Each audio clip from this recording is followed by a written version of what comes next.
Hey everyone, Andrew the Pet Guy here again with my special baby Maybelline. Say hi to everyone. She's the best. Anyways, today's video is something that's very important to me. It's very dear to my heart, and this is in fact the reason I started this channel, was to get into this specific topic, and that is dry pet food and how it's not at all helpful for our pets, how it is not a food source that is bringing health to our pets. When you look at any dry pet food, you'll see that it says it's a complete and balanced diet. Many say for all life stages, or some are specific for the age of the pet, whether it's adult, kitten, or senior. And what I really want to talk about today is how that is not at all true. If you watched my introduction video, then you know I used to work for PetSmart a long time ago. And I was in charge of the dog and cat food section. And to help customers pick out the best food, I was trained in pet nutrition. What they told me was that animals should be on dry food, that we should steer customers away from wet food. They were told that wet food rots the teeth, that dry food cleans the teeth. I don't specifically remember all the reasons why, but what I do know now is that everything they told me was absolutely 100% wrong. It is contrary to common sense. It is contrary to the science of nutrition, and it is absolutely contrary to nature and to what our pets evolved to eat and what they would eat in the wild and what their wild ancestors ate. I cannot stress that enough. Dry food is not an appropriate diet. So, before I get into this, I want to make one other point, and that is, if we're given this information that dry food is the complete and balanced diet, and that's what our animals should be eating, where does this information come from? And the answer is, it comes from the pet food companies.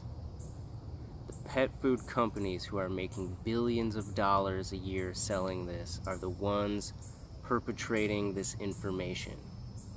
Not only that, but a lot of these companies are starting to buy vet practices, such as Banfield is owned by the Mars company, who makes all kinds of pet food. So not only are they getting our money for the food, but they're also getting our money when our animals get sick from eating this food. I myself, I believed this information for a long time, and I told people this information, and that is what I fed my pets. And when I first started living on my own a long time ago, I got my first dog and cat. They both recently passed away. And I can honestly say, and I'll get into more details of this, that their ultimate cause of death was a lifetime of eating dry pet food. At the same time, in my practice, in my work, I'm not sure it's really a practice, but in my pet care business, I saw many other animals going through the exact same thing and passing away the exact same way that my animals did. And it's only because I saw so many animals going through this at the same time, and because I've studied what I've studied, such as the science of nutrition and understanding biology, that I actually made the connection between dry food and what happened to my animals and many of my clients' animals, and what's currently happening to many of my clients' animals, because I've learned to recognize the signs.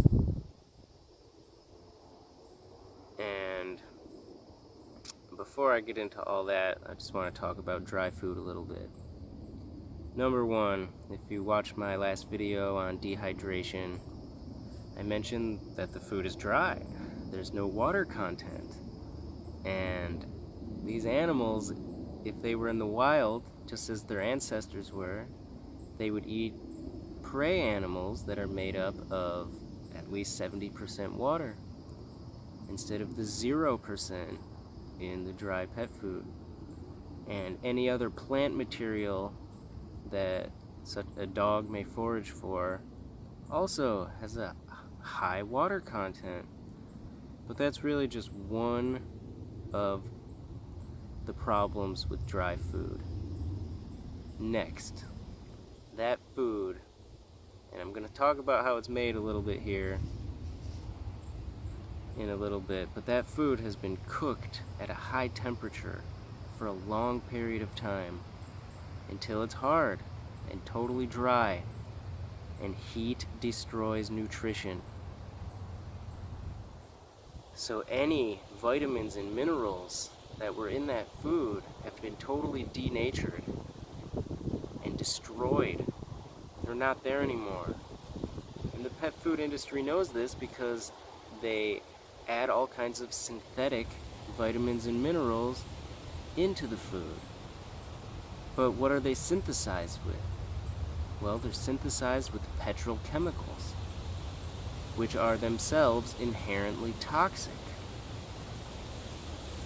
Next, something that I think is extremely important here is that any enzyme activity that was in the food is totally destroyed. Enzymes are destroyed at a wet heat of 118 degrees. This food is cooked at probably at least 350 for a long period of time. So there are no digestive enzymes.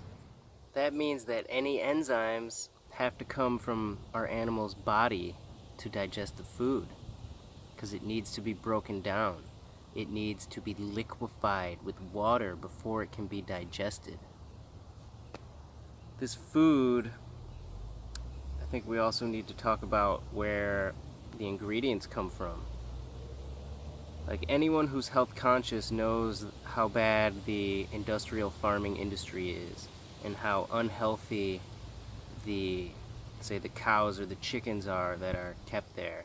How they need to be given hormones, hormones for growth is what they do give them, but how they need to be given antibiotics because they're so unhealthy.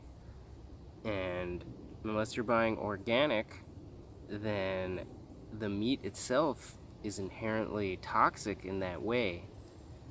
But it's even worse than that for pet food, because many times the meat is sourced from China, and it is the leftovers that can't be fed to humans, which means that you get, they call it the 4Ds, the diseased, dead, dying, and disabled. So let's say an animal is being an industrial farmed animal dies in its stall. Rather than getting rid of that animal, it is sold to the pet food industry. And this is the meat that goes into the dry pet food. They then mix it all up, they coagulate it together. It has to be mixed with all kinds of starches before it can form the kibble. I think something like 40% of kibble is starch, which is sugar. That's not an appropriate level for our animals. Many of these are in the form of potatoes or peas or chickpeas, which sound alright and honestly probably are, as long as it's not in the proportions that it's found in kibble. This food is toxic, toxic, toxic, unless it's organic. But even if it is organic, it's still not a real food source because of the lack of vitamins and minerals. I want to make something clear here. When we're talking about nutrition, there's basically two categories. There's the macronutrients, which are your fats, your protein, and carbohydrates. And then there are micronutrients, the vitamins and minerals. And what we find with, or what I find with this dry pet food is you do not get any of the micronutrients, the vitamins and minerals. You get the macronutrients, those survive the heat process. That is the main source of calories in the body. Calories are important. The body needs calories. But you are not getting the vitamins and minerals that are necessary. These are chemicals that the body needs to run its systems, specifically like the immune system. It's vital that you get these nutrients and that they come in real food, not in this synthetic form that is not used by the body and which is toxic. And the thing about these industrial farmed animals are that they're already lacking in nutrition. If the animal is not getting sunlight, there's no vitamin D. If it doesn't have access to its natural diet, then there's all kinds of other nutrients that you're not going to find. And there's one specifically I want to talk about briefly, and that is omega-3s. Omega-3s, in my opinion, are extremely, extremely important because they reduce inflammation in the body. Omega-6 fats are very easy to get, specifically in industrial farmed animals, because these animals are fed what are called the subsidized USDA grains. That is corn, wheat, soy, and these things. Almost all of these are omega-6, omega-6, omega-6. You hardly find an omega-3 in there. And omega-3s are essential. Essential in the dietary sense means it cannot be produced inside of the body. It must come from an outside dietary source. Omega-6, however, which you're getting, our animals and most human beings are getting an abundance of, they cause inflammation, particularly when they've been heated. So you need this balance of omega-3 to omega-6. One thing I'm always trying to do is push the omega-3s while reducing omega-6. And the thing about fats is that each fat has a point where it can be heated to. It's called the flash point or the smoke point, before it becomes rancid and oxidized. When omega-6s are heated too much, they cause serious inflammation in the body. These are the omega-6, the omega-3s, these are unsaturated fats. Unsaturated fats typically have a much lower flash point than saturated fats, such as the fats found in animals. So when you're cooking with saturated fats, they're stable with heat. When you're cooking with unsaturated fats, they are not stable. They should not be heated past that flash point. And the thing about omega-3s are, they are the least heat stable of all the fats. So, let's say you have a dry food and you want your animal getting more omega-3s, so you buy the salmon flavor, because salmon has omega-3s. But that dry food has been cooked past the point of that the omega-3s can withstand the heat. They are destroyed and denatured, and they are not in the form that the body wants anymore.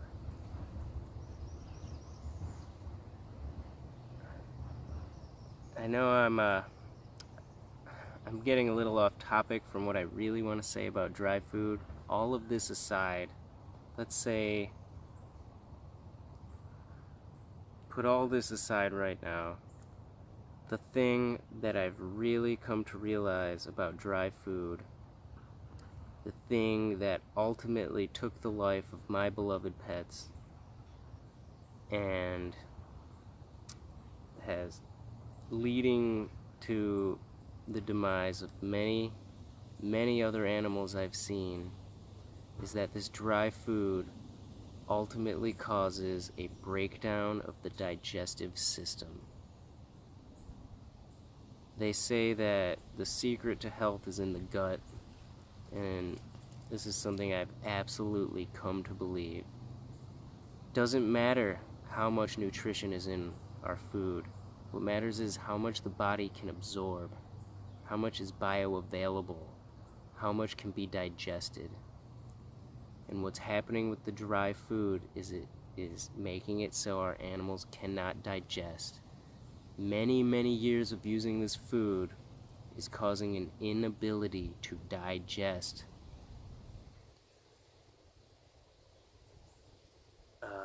Generally, I see this happening in one of two ways.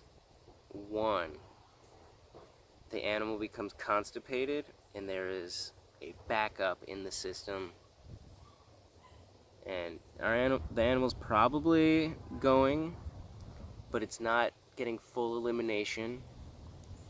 It's not completely emptying, and what happens is day after day, month after month, year after year, it backs up in the system, which eventually leads to an inability to digest.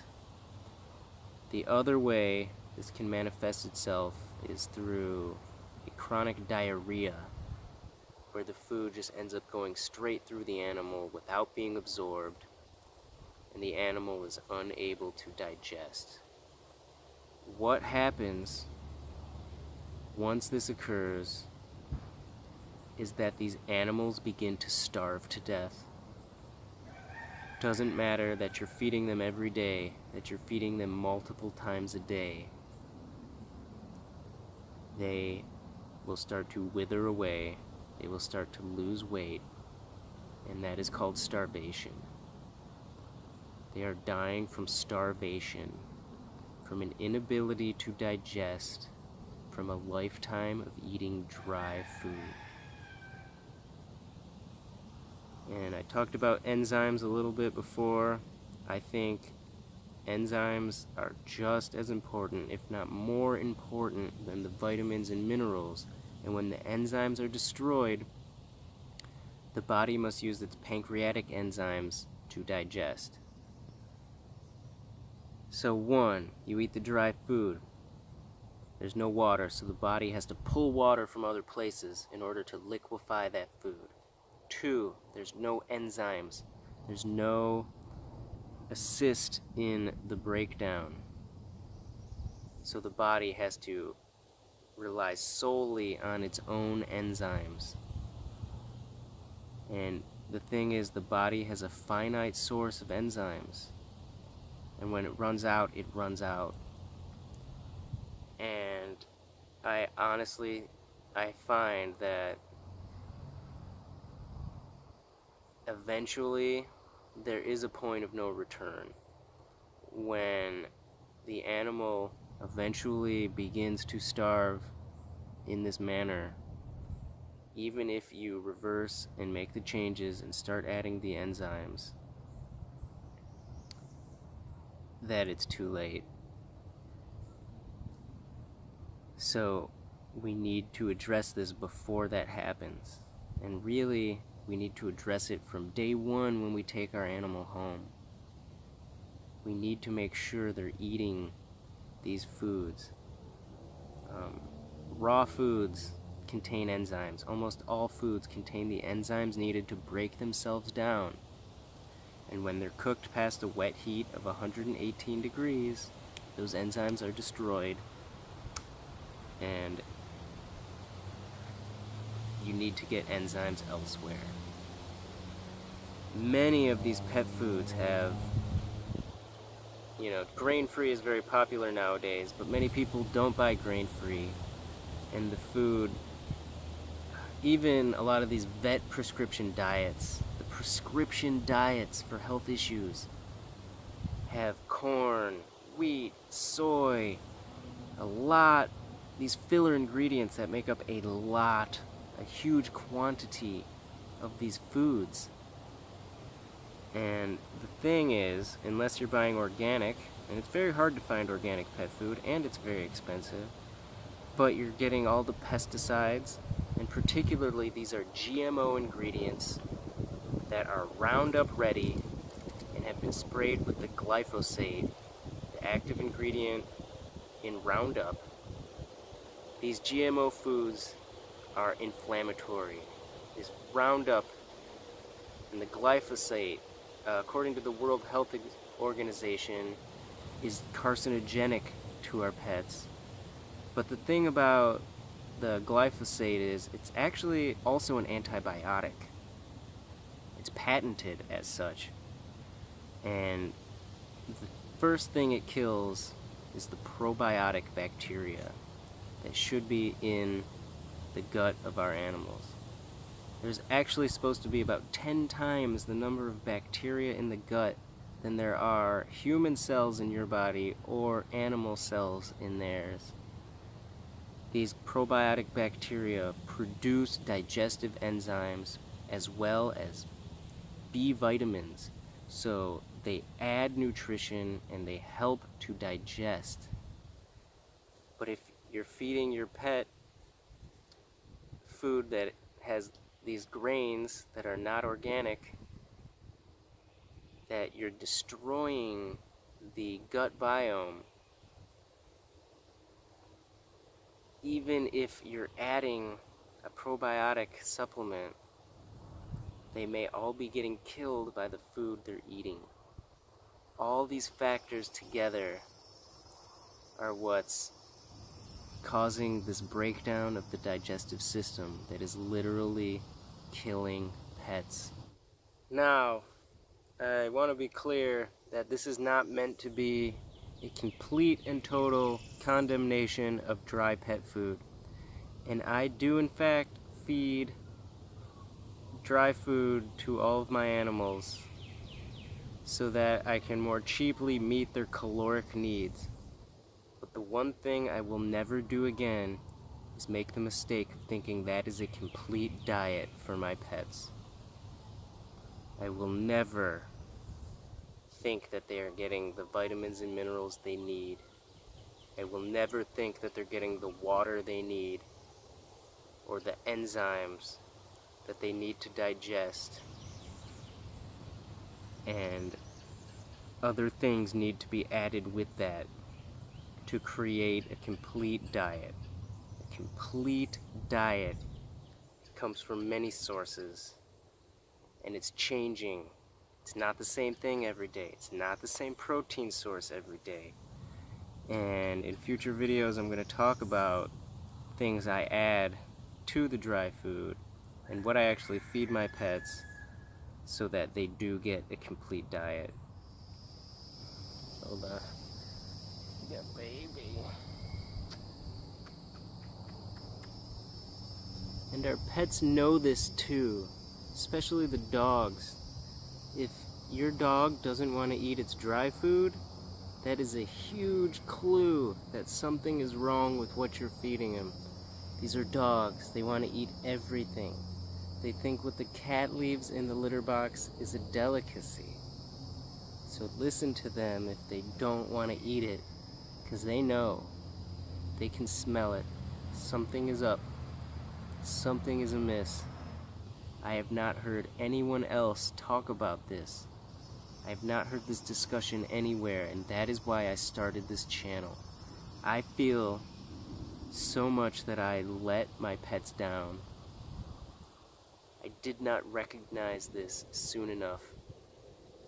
I did not try to correct their diets early enough. I didn't try until past the point of no return. And I consider this to be my greatest failure in life. I let my animals down. They're my children, and I let them down. They died before they needed to, and in a manner that was less than peaceful, if not painful, because I wasn't smart enough to recognize these things in advance. I'm gonna stop this video here now, but